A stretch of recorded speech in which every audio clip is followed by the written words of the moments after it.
All right, today we're diving into a book that's honestly a must-read for any business owner, The E-Myth by Michael Gerber.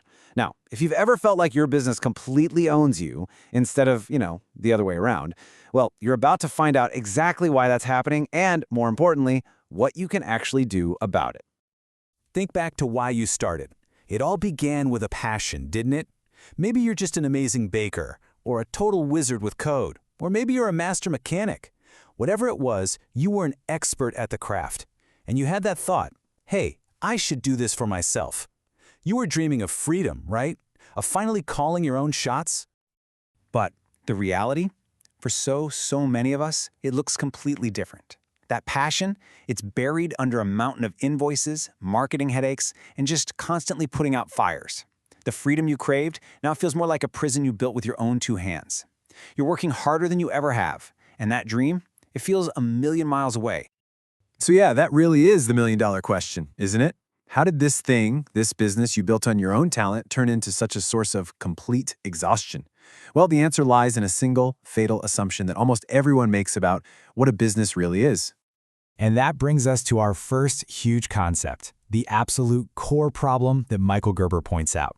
He calls it the great business lie. And it's this one assumption that traps millions of entrepreneurs, often before they even have a clue they've made a mistake. Gerber calls this moment the entrepreneurial seizure. Let's imagine Sarah, the baker, okay? She makes hands down the best cakes in town. Everyone says so. So she thinks, I'll open my own bakery. But what happens? She quickly finds out that running a bakery isn't just about baking cakes. Suddenly it's about finance, sales, managing people, marketing. Her amazing skill at the technical work did absolutely nothing to prepare her to run the actual business. And this right here is the key insight.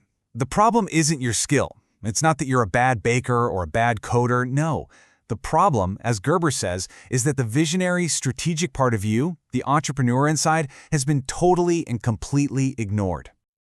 Okay, so to really get this, you have to understand something fundamental.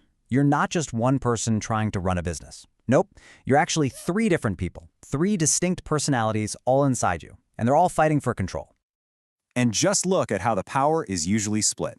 For the typical small business owner, the technician, that's the part of you that just loves doing the hands-on work, is running the entire show.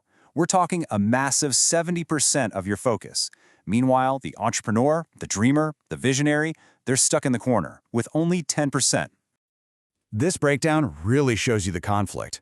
You've got your technician who lives completely in the present. Their only goal is get the work done now. Then you have the manager who's always looking back, trying to create order and clean up the technician's mess. But then there's the entrepreneur. This part of you lives in the future, dreaming of what the business could become, but is constantly being shouted down by the other two. You see, this internal tug-of-war is exactly why you feel pulled in a million different directions. The technician is just grinding away, working you to the bone. The manager is freaking out about all the chaos. And the entrepreneur's incredible vision, it's just sitting on a shelf collecting dust. It is a perfect recipe for burnout.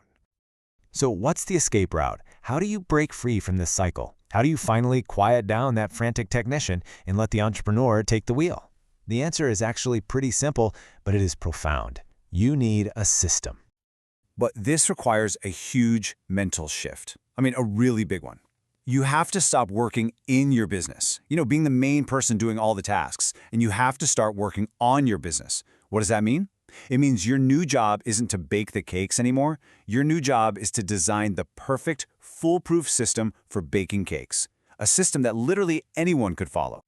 And the idea that makes this all click is what Gerber calls the franchise prototype. Basically, you build your business from day one as if you were going to create 5,000 more just like it. Just think about McDonald's for a second. Their success isn't really about the burger, is it? It's about the incredible, predictable, repeatable system that delivers the exact same burger in Tokyo as it does in Ohio. Your business needs that same obsession with consistency. Now, I know this can sound overwhelming, but it doesn't have to be. You can start really small. First, just pick one recurring problem, one thing you do over and over. Next, document the absolute best way to solve it.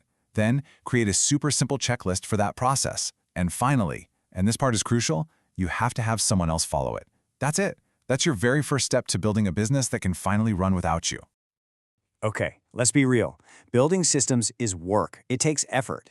So to stay motivated through all of this, you have to connect it to something bigger. You need to answer the most important question of all. Why are you even doing this? Because here's the thing. Before you can design the perfect business, you first have to know what your perfect life looks like. What do you really want? I mean, really.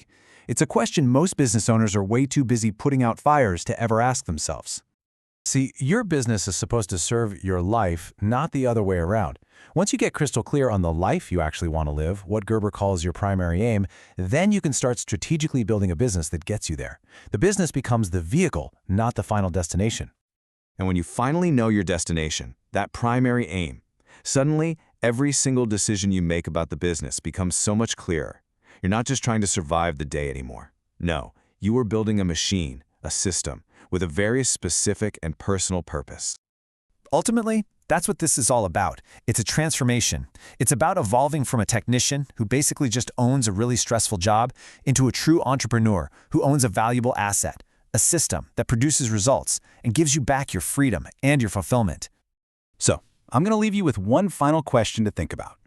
When you really honestly look at how you spend your time and your energy every single day, which one of your personalities is truly in the driver's seat? Is it the technician, the manager, or the entrepreneur? Because your answer to that, well, it'll tell you everything you need to know about what to do next.